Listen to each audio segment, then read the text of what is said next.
Welcome back, rugby fans, to Rugby411. As always, I'm your host. My name is Joshua Shibata, and it is with great pleasure to have with me on the show today a good friend of mine off the pitch. On the pitch, unfortunately, he is now going to be considered one of the opponents, one of the enemies to my local club, RFCLA. But he's been all over, not only in Major League Rugby, but all around the world competing. The one and only Jason Emery. Jason, welcome to the show. How you doing, brother?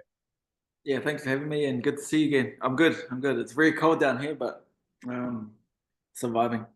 Yeah, I mean, obviously, those who don't know, Jason Emery last season was part of the very first RFCLA squad. That's how Jason and I got to meet and got to work together and talk to each other.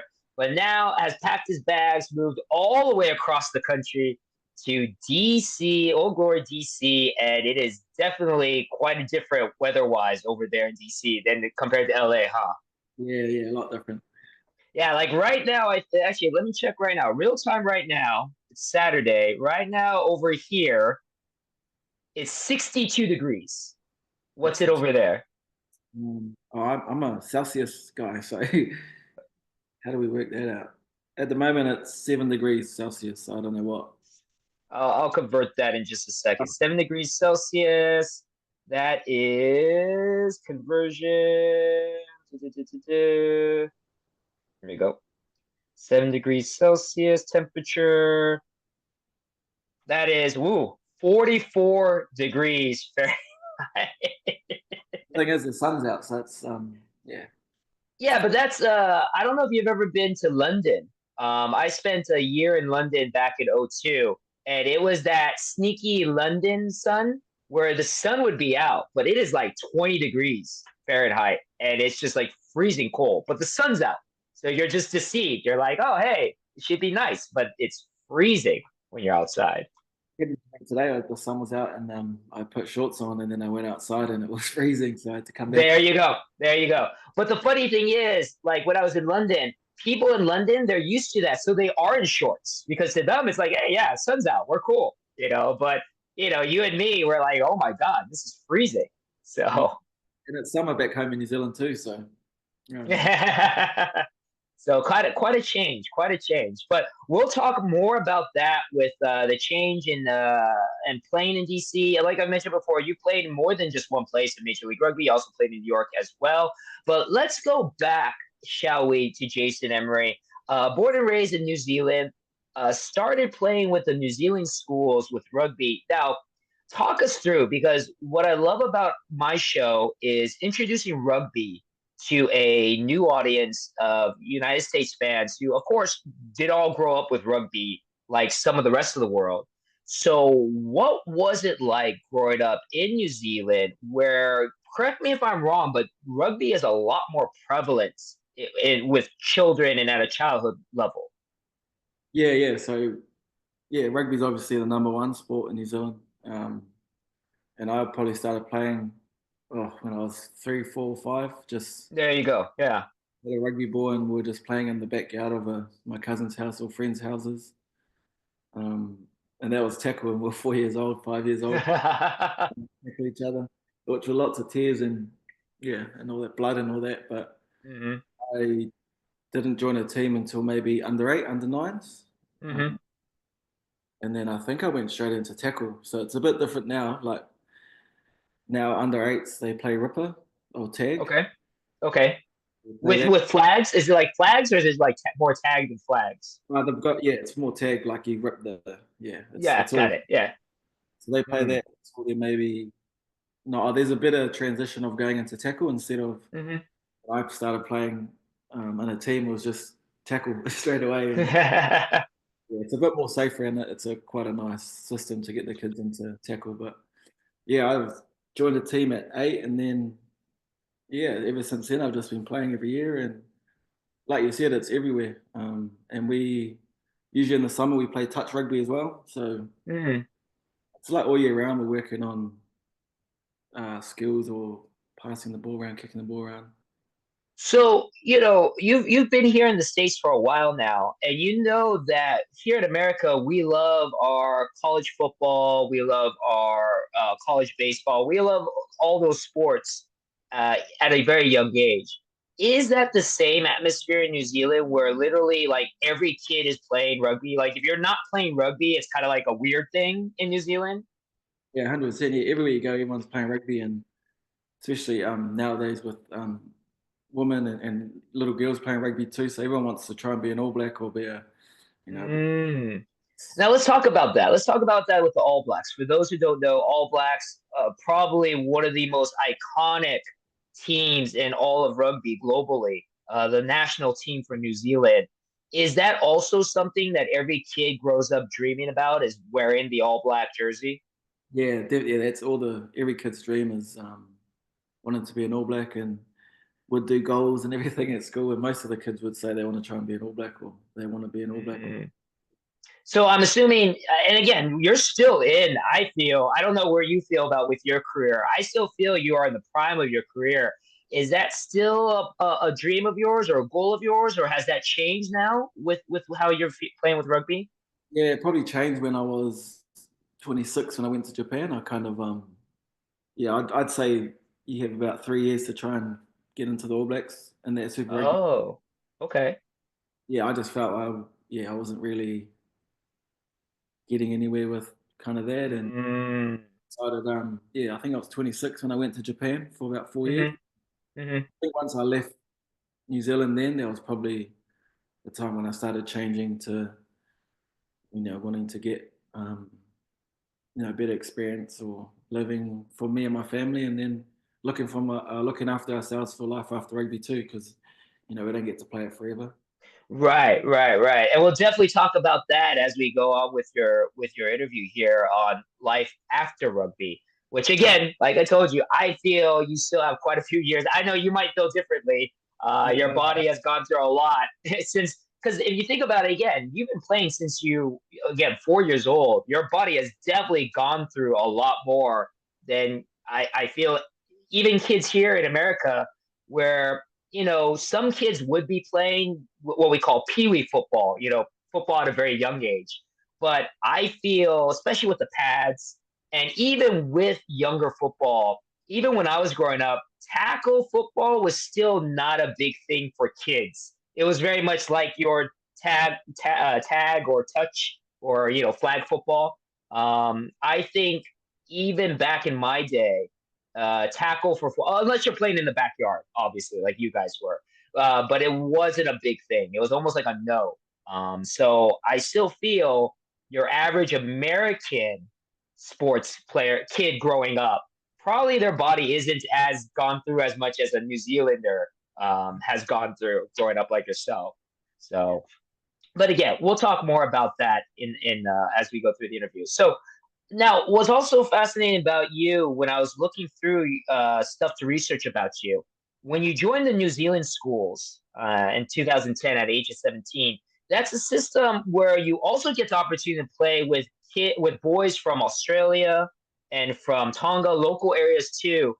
Let's talk about that a little bit more. I think that's a great system that you guys have with the ability to play not just kids in New Zealand, but technically at least outside close by that are also playing to try to reach their respective national teams as well. Yeah, so the way that the New Zealand schools team gets picked is we all play for our high school, college team, and then there's coaches that come and I guess scout and choose teams. And then yeah, so that year we played Tonga in Australia, and I think every year they've had a New Zealand schools, Aussie schools kind of. I think they play 2 test matches now, so Mm, they have that every year, and there's even more teams now. There's like a New Zealand Maldives and a New Zealand Barbarians, and hmm it's getting bigger. And I think um, the schools system's good because then it leads into the under 20s, which is pretty big in New Zealand as well. Oh, over Right. around the world actually, under 20. hmm Yeah, it's kind of once I got onto the New Zealand schools path, then it was you could see yourself becoming a professional because that's usually the path everyone takes is New Zealand schools under 20s and then Super Rugby or New Zealand Sevens. Right. And that's the path you took. You went to under 20s. You were in the Junior Rugby World Cup with under 20s. You guys placed second in that competition.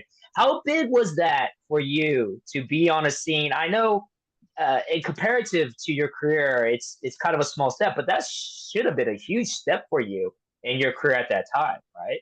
Yeah, no, it was huge. It was so I was a year younger, so I didn't even expect to be play like my goals for that year were to I think try and play 1 or 2 or get a contract for 1 or 2. That was my first year out of school, and I think I was doing study at the time, so I didn't. Yeah, none of it. The under 20s thing kind of came up, and then I had 2 good trials, and I got named in it. And the naming process of it was quite it's something I haven't experienced since. It's they have all the whole squad that was trialing in the team room, and then they start naming the players who's in the campaign. And I was trying to figure it out if it was alphabetical or position. But, Okay.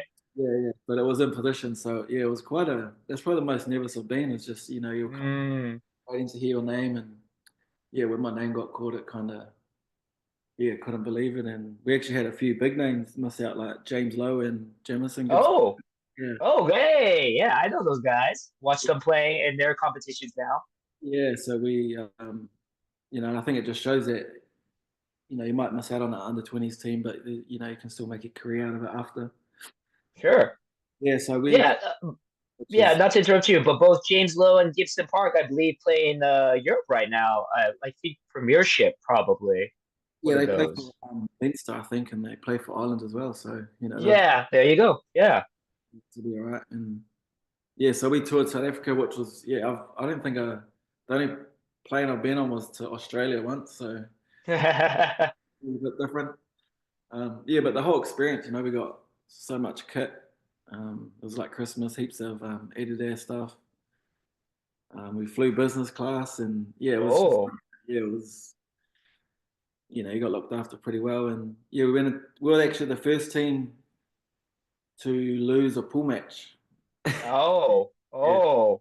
the team before ours, the year before, they had I think out of the starting 15, 14 went on to become All Blacks. So there was like Bodie Barrett, and yeah, Mm, there's lots here. Cody Taylor. mm-hmm, mm-hmm. Um, yeah, so we lost to Wales in the pool play, and we had to score 4 tries against Fiji, which we just did, I think, in the last couple of minutes. And then we got a rematch with Wales in the semi-final, and we were fired up for that. And you end up giving them a bit of a hiding that day. Yeah, there you go. There you go. Like, Let's go back to that though. So you mentioned going on a plane, first time ever going anywhere outside of going to Australia. Again, young Jason Emery. I mean, what was going through your mind during that? Did you ever imagine that you would be able to do something like that at such a young age? yeah, like I said, I didn't even expect to be in the team, so I was just enjoying everything. And we had a group that were quite tight. The team we were tight as a group, and um, yeah, I was just trying to enjoy it. And um, it was quite scary being in South Africa because we had every time we left, we had to leave with a bodyguard or someone to look out. Oh, okay, okay. Yeah, so that was quite scary. And yeah, we'd go out in groups of about 8 or 10, even if we go down to the mall or something. So um, yeah, and we literally couldn't leave without him. Like if we left without him, then and we got in trouble, then it was kind of like our fault. So Right, right, yeah. yeah, and then we played South Africa in the final. Actually, Hmm. being I was probably a couple of meters away from one of the players in the warm up, and we couldn't even hear each other. It was just I think it was about 35,000 people watching. Wow. They were just they were screaming, they were abusing us, and it's like, man, I've never been in an environment like this. Wow. Definitely probably grew up a little bit at that moment for you, huh? Well, you can either go 2 ways. You can be scared of it or just embrace it. Right. Exactly. Exactly. Yeah. Yeah, Oh, wow. it was an awesome experience. Like that's probably the most I've played in front of, and just I can remember the roar of like when they scored. I think they scored a try or a couple of tries, and just like the roar of the crowd was it was just different. Mm, Awesome, mm. awesome experience. So that by the way, that is just awesome that you had that experience. Now, from there, you were able then to move into Super Rugby, play for the Highlanders in 2013. Uh, why don't you explain Super Rugby for those who don't know what that is here in the States? Yeah. So Super Rugby is uh, there's 5 Super Rugby teams around New Zealand, and it's basically the best players in New Zealand that get to go there. And I think there's squads of about 30. So what's that? Was it 250? Is that right? Yeah, 250, about that. Hmm. and about 250 to 300 of the best players in New Zealand play in that competition. And back when I first started playing, we had it was Super 14, I think. Oh, yeah, I'm trying to think. Super 15, and we played teams in South Africa and Aussie. So there was lots of traveling again, and yeah, there was I'd say 15 of the best teams around. That Hmm. you could be playing around the world, like competition wise. Hmm. And it was about a 15, 16 games maybe we'd play. Yeah, I'm just trying to think. So yeah, So how big of a jump is that to go from where you were with the under 20s? We forgot to mention National Provincial Championship, which is like a step below Super Rugby. How big of a transition is to go from there to now being, like you said, playing all these games, going, to South Africa, Australia, other places around the world, and playing 16 game seasons, if that, how big of a step up in competition and endurance and training was that for you? it was a big step up. Yeah, um, even the trainings were my first preseason was would start at 5 a.m. Ooh, wow. We would do a field session and would probably do about 3 or 4 sessions in the morning. And during our lunch break, would go and help in the community, like whether someone might have Hmm. graffiti over a wall, would be painting that or clearing pathways. Hmm. And then would come back about 2:30, do afternoon training. And then after that, would go swimming, just pool swimming. So like, Sure. would start around 5 or 6 in the morning and finish around 5 and 6. So just Wow. that was a big jump for me. And then playing as well, you're playing against the best players in New Zealand, Aussie, South Africa. So Right. every time you're playing against Springboks, Wallabies, Hmm. or All Blacks. So Hmm. Hmm. I had to like mentally not think, no, like respect them, but then not, they're just a human being at the end of the day. They're like me and you. Right. They're just like you. They're just like you and me. Yeah. But that's, I think, when I was playing against Rennie Ranger, I used to watch him at high school, and then all his highlights, and then the night before, I was just thinking about, all the things that could go wrong. So it was definitely a big learning of, am I good enough to be here? And Hmm. yeah, we had a mental skills coach, which was cool, and yeah, she helped me out a lot. And I Oh, think that's cool.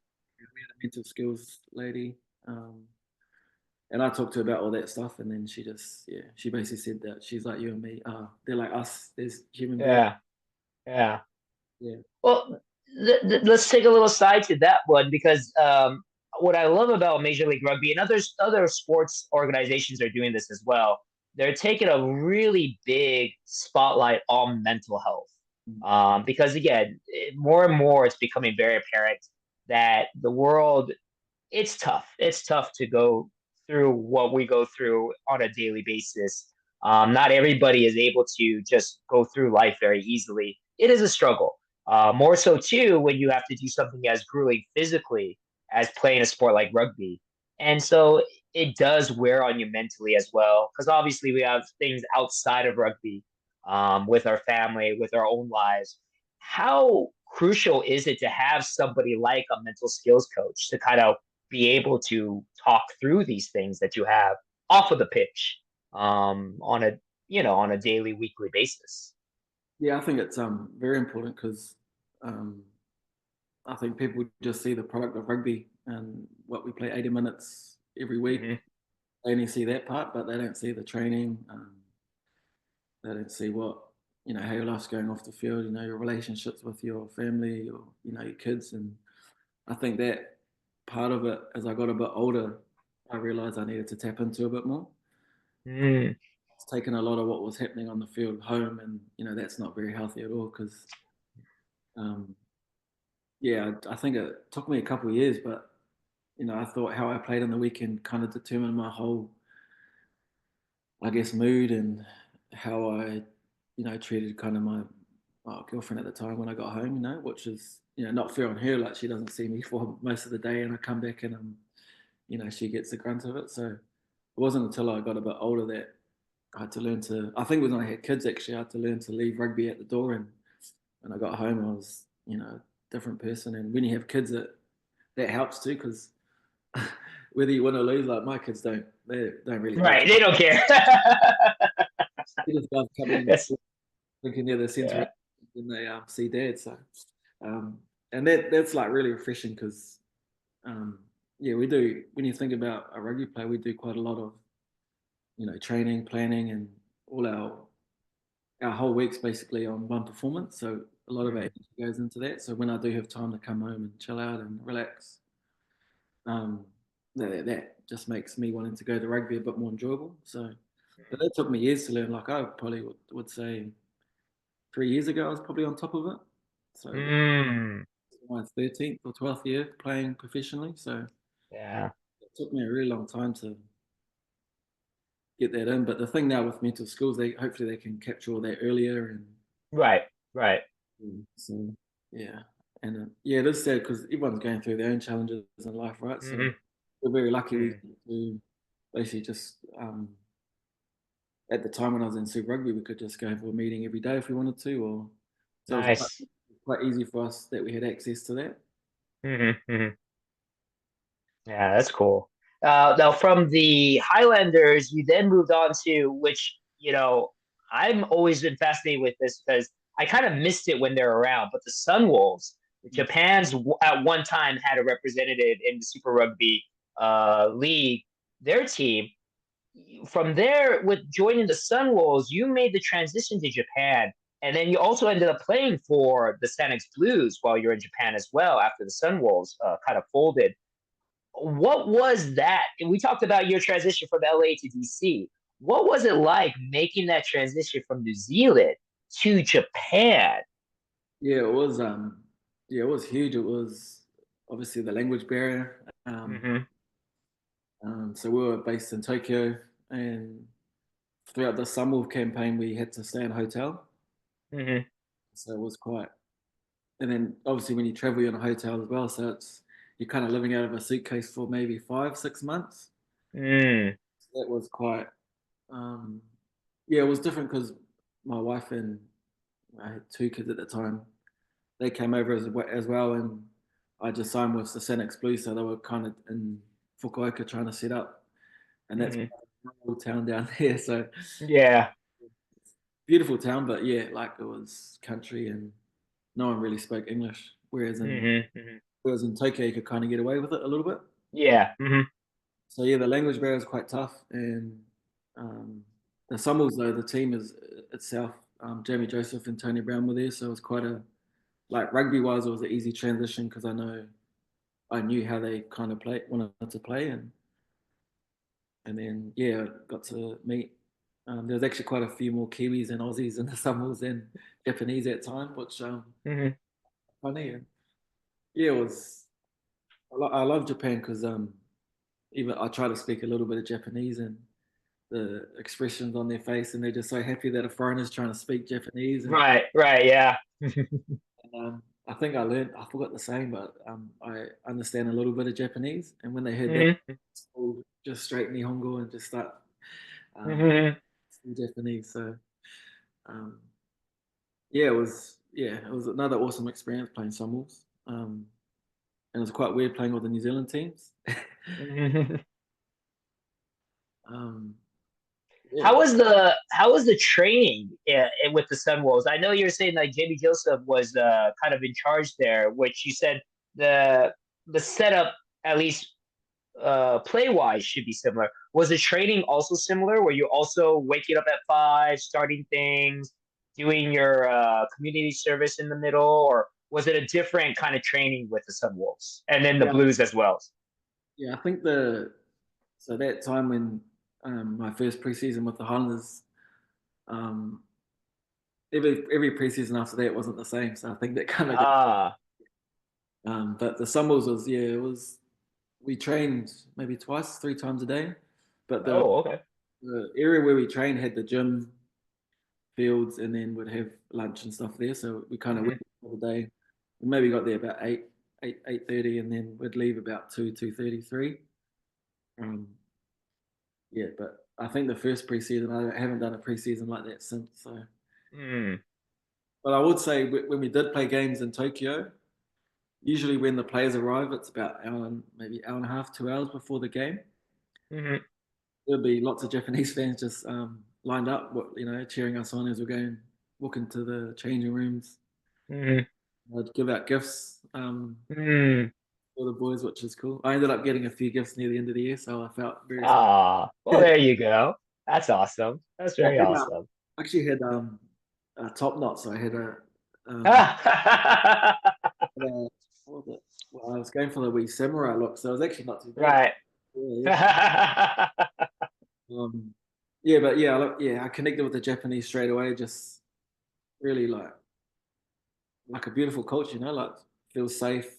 Um, Hmm. Always willing to help you, even though we're foreigners, and Hmm. it was just easy to what's the word? Just easy to slip in there, and it's just Hmm. it's good. Sure. Oh, that's awesome. And then, of course, after Japan, you made the move over to the United States to join Major League Rugby. Now, before we get into that, what, how did that come about? Where was the opportunity to play in the United States, and what was the decision to make that move over to the United States? Yeah. So my last season with Senex Blues, I just wasn't enjoying like playing rugby as much, Mm, and then I had a discussion with my wife, and I think the best thing for us was to go home and try and find the love again, and that was to Manawatu, which is when you're playing at home, it's quite easy to connect to, and it's you kind of get your purpose back of why you're playing. mm, I think I lost that over in Japan, which is like I admit it now. Yeah, I wasn't playing every week, and it was due to like foreigner rules and mm. how I was playing. And yeah, when I went back to Manawatu, I got a phone call from Marty Veal, who used to coach in New York. Okay. He actually wanted me to go over the year before I actually came to the MLR, but Mm, due to like would have taken too long for me to get a visa, and I would have only been eligible for maybe 2 weeks, which is a bit of a waste of time. yeah, yeah. And then after the NPC season, I actually talked to Callum Gibbons, who was at in Washington DC, so he came Mm. to play with them in Manawatu. So I was actually meant to come here first, but Ah. I obviously so Marty Veal, he coached me at the Summers my second year, so he Mm. coached New York, and I just started talking to him, but I completely forgot to tell Callum Gibbons at DC that I was signing with New York. So it's kind of been a bit of a running joke between us that it took me, what was it now? 4 years later, we ended up getting there that I ended up You coming. finally got it. It finally happened. I, I felt so bad because I talked to him on Instagram over a message, and then this New York thing I made one phone call, then it kind of just took off straight away. Oh, okay. Yeah, and then, I just didn't have time to tell him, and I apologized to him and stuff, but it's still a bit of a running joke between us. He coached DC as well, I think 2 years ago, maybe 3 years. Maybe, yeah, maybe, yeah. So it's just funny how life works out sometimes. It was meant to be, I It, think. yeah, it truly is. It truly is. So now we're kind of got come to where you are now. So you start in New Zealand, were able to travel a good portion of the world. You then played in Japan, got to play against a lot of top talent there, and now coming to United States. Of those places you've played, uh, is there a particular that you've liked a little bit more? Is there something that you've liked of one area but not so much of the other? How would you compare your three experiences or your 3 points of your career so far? Yeah, I think it's got to be adaptable to all three. Obviously, Mm, get on the language barrier, and then coming to America. Everything's done a little bit differently from back home.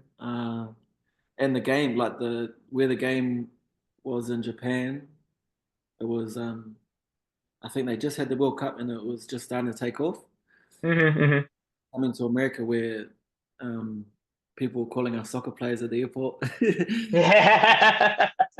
Sure, I can see that. It was quite, small, and it's obviously America have the World Cup in 2031, so hopefully Right. we can build to that. So I've kind of been at in Japan when it's growing, and hopefully in America it's growing too. So that's definitely two similar things that I've noticed coming over. But I can't tell which one. Like Japan, I love just the culture, good people, and then America, it's America. Like, Yeah. I wouldn't ever think I'll be able to say I'd come to America and play rugby. So, and here I am, my fourth year, I think now. So, Yeah. Yeah. And in those 4 years, you've been able to at least pick up the MLR Shield once with New yeah, York. What was that like, winning a Shield with the Major League Rugby with a relatively young organization as well, being able to pick up their big championship title? yeah, that was it's up there with one of the best moments of my career as well. And the thing, looking back to that campaign, it was we weren't the probably the best performing team like consistently throughout that year. Like Hmm. I remember we lost to Toronto. I think we lost to Toronto. We lost to someone, and then we had a big meeting, like a kind of like a emergency, hit the emergency button. Hmm. Hmm. And then after that meeting, it like everything clicked. Like I think we ended up playing Boston, which we played Boston 2 weeks in a row, I think.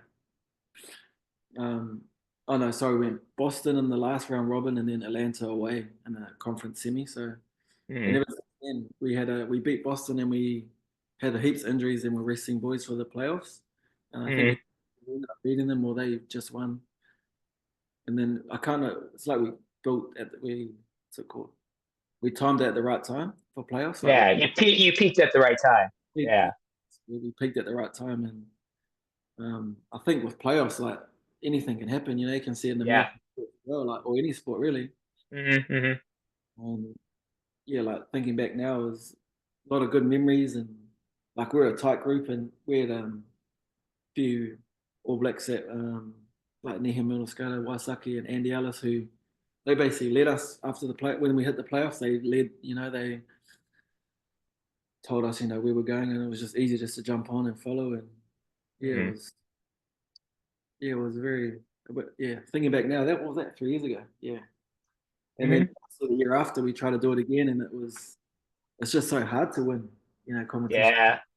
Well, I think that it's with any sport, right? You even talk about football, baseball. Winning a championship is hard in itself. Winning more than one is like, oh my God.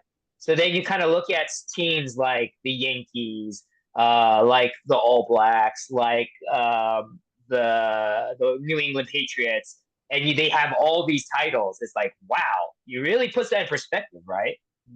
Yeah, and I think if teams are always getting back to the playoffs or always winning, it's because they got a good foundation, or they're Hmm. something right within that organization. So you look at Boston, the Free Jacks have won what back to back. They obviously Hmm. something right in their organ. Yeah.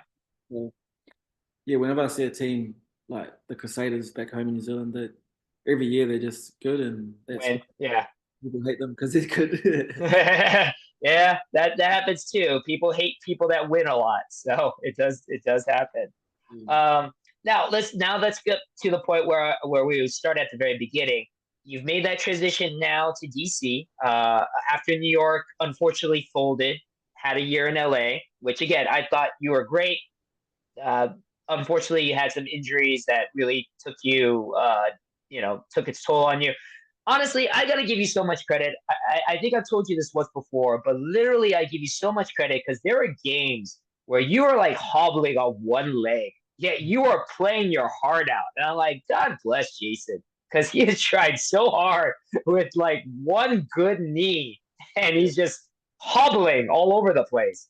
But injuries, a lot of those, and then you've made now the transition to DC. So again, how is it? I know it's just preseason, but how is it so far with your new home with Old Glory?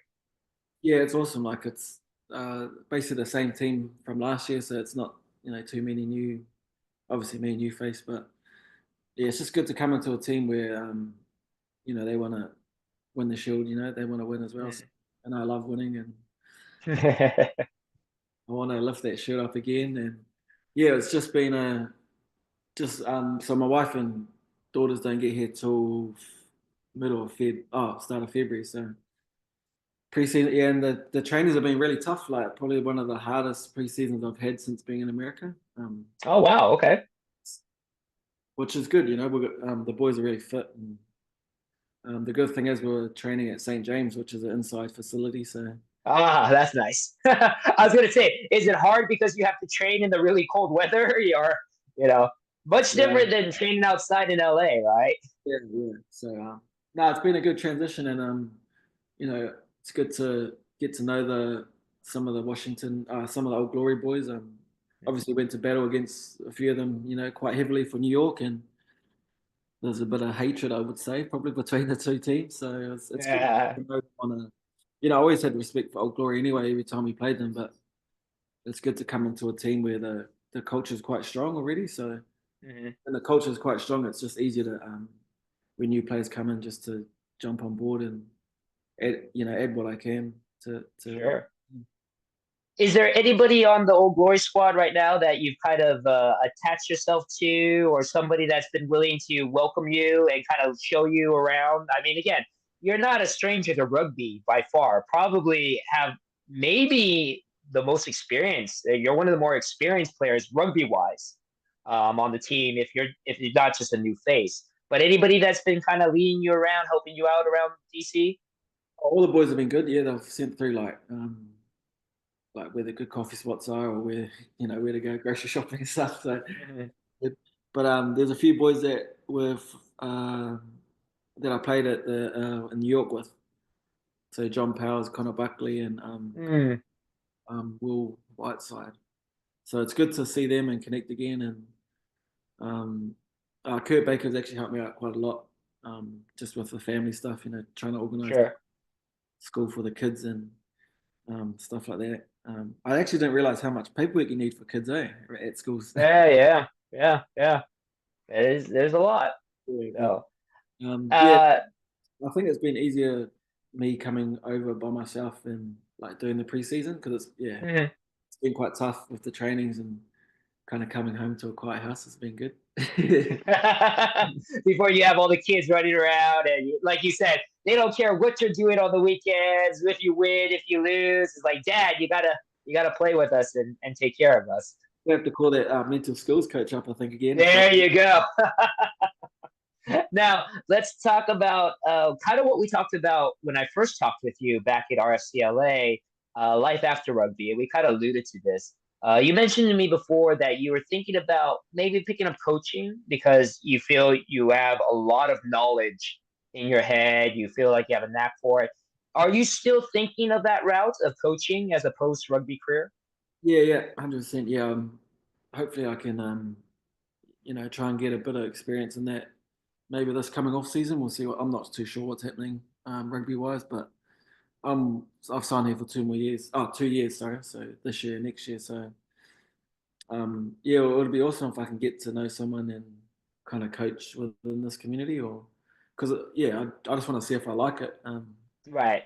Coaching. So yeah, I'm probably getting near the end of my career, which is all good, and hopefully I got a few more years in me. But I just want to try and see if I do like it, because sometimes you think you might like something, but if you haven't tried it, then you might not. So Right.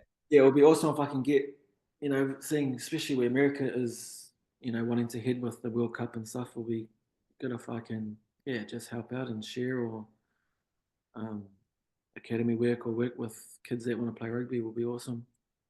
And is that where you want to focus more on kids rather than on like a higher level, like a pro level or adults? Yeah, like where I'm kind of heading now is like the academy. So the academy back home in New Zealand is kids just out of high school. Right. Yeah, I just like seeing the transition of them going from school, going through a program, and then being ready to go to that next level. Um, Mm, where I see myself at the moment, but um, yeah, I mean, yeah, we'll see if I enjoy it or not. Yeah, yeah, there you go. And any thought of maybe again, this is still far in the future because you say you only have a couple years left. I still think you have plenty of years left. You're still in the prime of your life, Jason.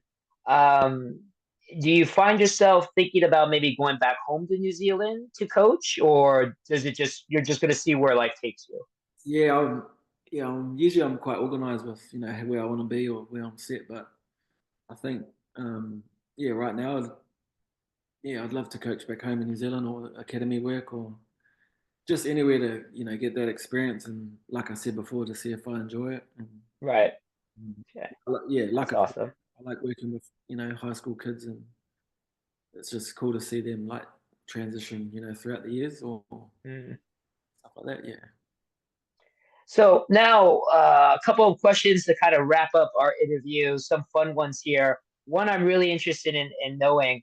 Um, Now that you're going to be on the other side of the pitch with RFCLA, and you have played with them, and you can even throw out some other names as well. Is there anybody in particular that you're looking forward to facing against on the pitch in this upcoming 2025 season?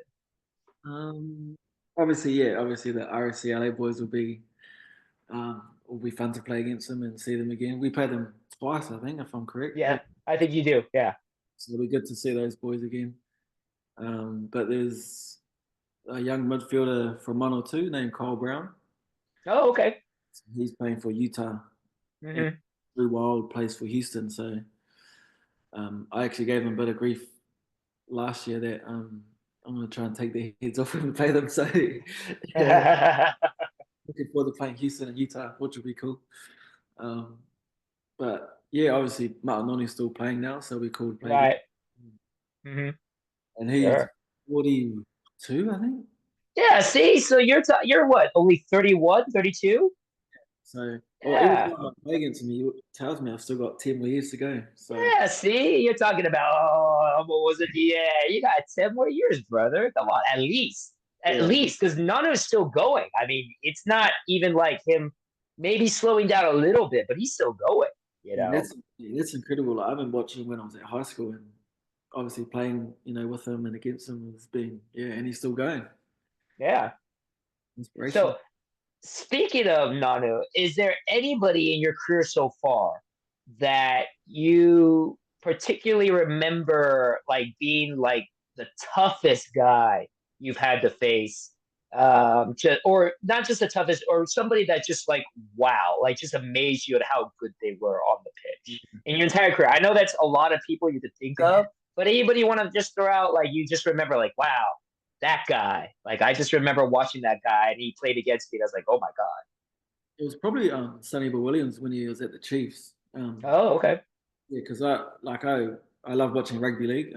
I just find it's a bit more entertaining. And back then there was no you could shoulder charge and Hmm. Hmm. touch him, and then we played against him, and I think he was on the bench when he played for the Chiefs. I just remember him running on, and I like looked, and he was huge. Like wasn't as fierce as what he was in his rugby league videos, but Sure. still Sonny Bull. So he was one, and then there was a guy called Rugby411, if you remember. Hmm. Yeah, he was a No, that's a new one. he was oh yeah, he was tall and just quite big. And my first preseason game, he just ran straight down my channel, and it was welcome to Super Rugby, welcome to the big boys. Right, sure. It's probably guys like that can run over you, run around you, that intimidate you a bit more. Yeah, if that makes. Mhm. But yeah, those are the two that I kind of I got starstruck with Sonny Bill Williams, obviously. Mhm. Yeah, Sonny definitely is I know that name. I know that guy. Yeah, that would be something. So, all right, as we're wrapping up, a couple last questions. One, again, like I said, this channel is all about introducing rugby to the American audience. Hopefully, also too to some young future possible rugby players. So, considering you've grown up with rugby pretty much all your life, and you are thinking about coaching to begin with, any words that you want to advise to any young players who are either playing right now or maybe thinking about picking up a rugby ball? Any words of advice you want to give them? Yeah, so I started playing rugby because friends or cousins were playing, so that hasn't changed for me. Like I play because I want to have fun. Um, but I think to play rugby, there's a lot of skills involved. So young aspiring players or players that when they get better, it's just down to a lot of skills. And I guess in New Zealand we're quite lucky because we play quite a lot of range of sports, and Americans there's a lot of sports to play too, with like hand-eye coordination stuff. So Mm-hmm. yeah, if there's any young rugby players, I'd say just try and do as many skills as you can, or play as many sports as you can, because every sport that I played lots of sport, and it definitely helps playing rugby. Yeah, I know Mm-hmm. playing in those sports helps me playing rugby. Um, and yeah, like I said, there's a reason that I play rugby, and that's to have fun and enjoy it. So don't ever lose that kind of aspect of why you play. I think is Mm-hmm. especially nowadays with how much money certain sports pay out to players. Right, right. Yeah, so those guys they probably don't lose that as well. Like there's a reason why you're doing something, which is very Mm-hmm. important. There you go. There you go.